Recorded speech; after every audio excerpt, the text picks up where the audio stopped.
Assalamualaikum warahmatullahi wabarakatuh. Di sini saya akan menerangkan tentang kerangka kerja arsitektur berorientasi layanan Genie atau Java. Analisis dan perancangan dalam mendukung layanan dasar bidang rehabilitas sosial dan bidang pemberdayaan sosial dengan menggunakan kerangka kerja TOGAF ADM. Studi kasus Dinas Sosial Provinsi Jawa Barat.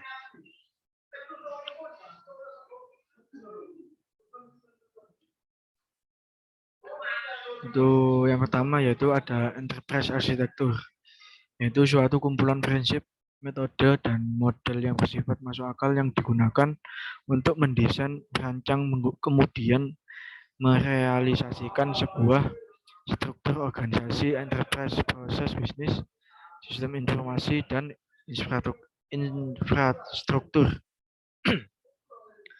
Perancangan enterprise arsitektur dengan menggunakan framework TOGAF ADM dibatasi hanya pada fase preliminary, kemudian fase A, dan kemudian fase B, fase C, dan fase D, dan hanya menggunakan artefak core-nya saja.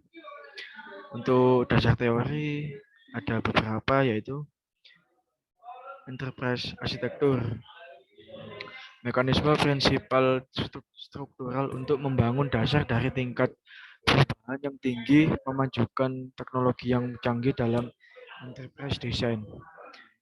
Dalam enterprise arsitektur atau EA bersifat universal, yaitu sebuah perusahaan dari substansi apapun dan ekspektasi apapun membutuhkan employee architectural konsep. Menurut Erwin Budi Setiawan, enterprise arsitektur atau EA merupakan disiplin ilmu dalam TI, yaitu satu, dalam merancang dan mengimplementasikan sistem dibutuhkan pendekatan yang logis, komprehensif, dan holistik. Yang kedua, sumber informasi strategis digunakan untuk menentukan misi. Informasi dan teknologi dibutuhkan untuk melaksanakan misi. Proses transisi sebagai proses adaptasi perubahan teknologi baru sebagai respon dari perubahan kebutuhan misi. Yang ketiga yaitu ada arsitektur bisnis, kemudian arsitektur informasi atau data. Yang ketiga arsitektur teknologi dan arsitektur aplikasi, merupakan 4 domain utama dalam EA. Yang terakhir, output dari 4 domain utama ini yaitu berupa grafik, model, dan narasi yang menjelaskan lingkungan dan rancangan enterprise. Untuk TOGAF Architecture Development atau ADM adalah menyediakan proses-proses untuk membangun arsitektur yang mencakup pembangunan framework arsitektur yang terdiri dari 9 aktivitas utama, di mana aktivitas tersebut dilakukan dalam sebuah siklus yang berulang dan berkelanjutan.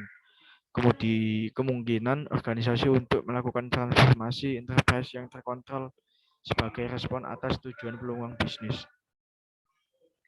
Berikut merupakan fase dalam TOGAF ADM, yaitu satu, ada fase preliminary, yaitu di mana fase persiapan yang bertujuan untuk mengonfirmasi komitmen dari stakeholder, penentuan framework dan metodologis detail yang akan digunakan pada pengembangan EA.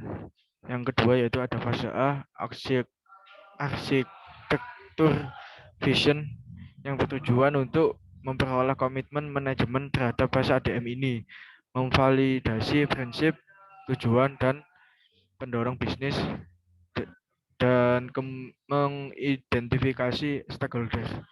Yang ketiga yaitu ada fase B, business arsitektur, tujuan untuk memilih sudut pandang terhadap arsitektur yang bersesuaian dengan bisnis dan memiliki teknik dan tools yang tepat untuk mendeskripsikan arsitektur bisnis saat ini atau exciting dan target pengembangan. Yang terakhir ada fase C, informasi sistem arsitektur, yaitu bertujuan untuk mengembangkan target arsitektur data atau aplikasi. Yang D teknologi arsitektur bertujuan untuk mengembangkan arsitektur teknologi target yang akan menjadi basis implementasi target. Untuk fase E, opportunities dan solution.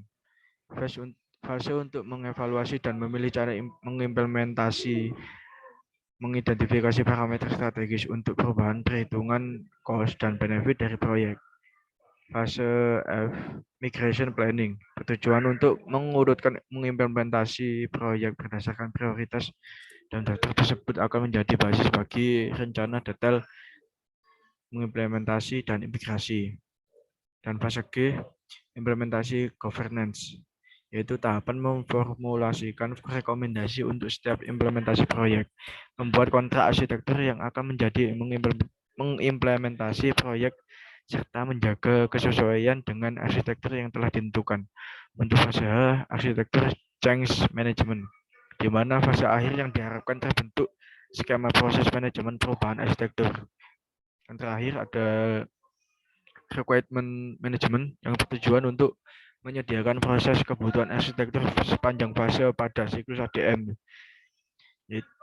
Kemudian mengidentifikasi kebutuhan enterprise, lalu menyimpan dan memberikan kepada fase yang relevan.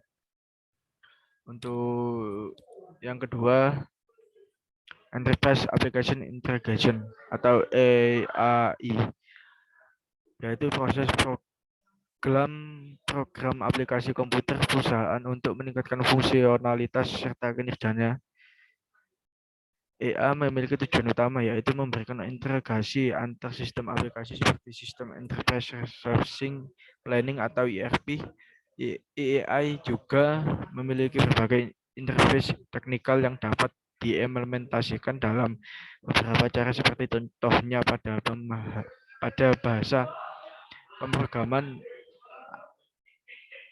dan ada yang menggunakan bahasa Java atau skema Extendable Markup Language atau XML.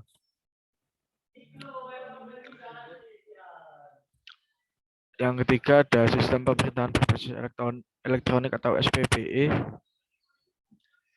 Pemanfaatan TI yang dilakukan untuk menyelenggarakan pemerintah dalam mewujudkan birokrasi yang terpadu dan kinerja yang tinggi, meningkatkan kualitas pelayanan publik, lalu mewujudkan tata kelola pemerintahan yang bersih, efektif, efisien, transparan, dan akuntabel. Beberapa aspek yang diperhatikan dalam pengembangan SPBE yaitu satu, tata kelola SPBE. Dalam mewujudkan SPBE yang terpadu, maka diberlakukan standarisasi antara instansi pusat dan daerah melalui sistem koordinasi pelaksanaan SPBE dan kebijakan SPBE. Yang kedua yaitu layanan SPBE, pengembangan layanan pemerintahan kepada pengguna, integrasi dan saling berkesinambungan. Yang ketiga ada pengembangan SDM SPBE yang dapat dicapai melalui peningkatan pengetahuan dan penerapan praktik terbaik pada SPBE, pembangunan budaya kinerja berbasis SPBE, dan pengembangan jabatan fungsional PNS, dan pelaksanaan kemitraan dengan berbagai pihak.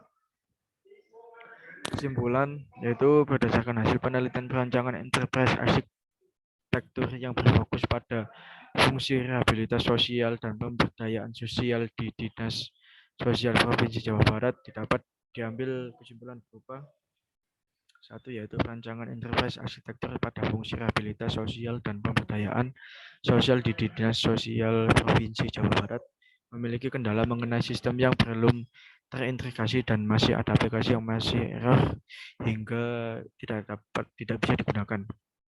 Dengan yang kedua, dengan adanya pengembangan perancangan enterprise arsitektur, maka pada setiap fungsi Dinas Sosial Provinsi Jawa Barat dapat melakukan perubahan master data secara terpusat. Yang ketiga, menghasilkan blueprint arsitektur berupa kondisi saat ini beserta target pada bisnis, sistem informasi, dan teknologi.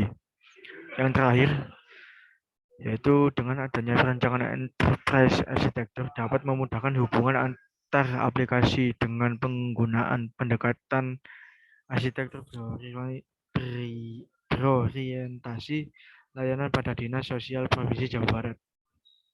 Sekian, terima kasih. Assalamualaikum warahmatullahi wabarakatuh.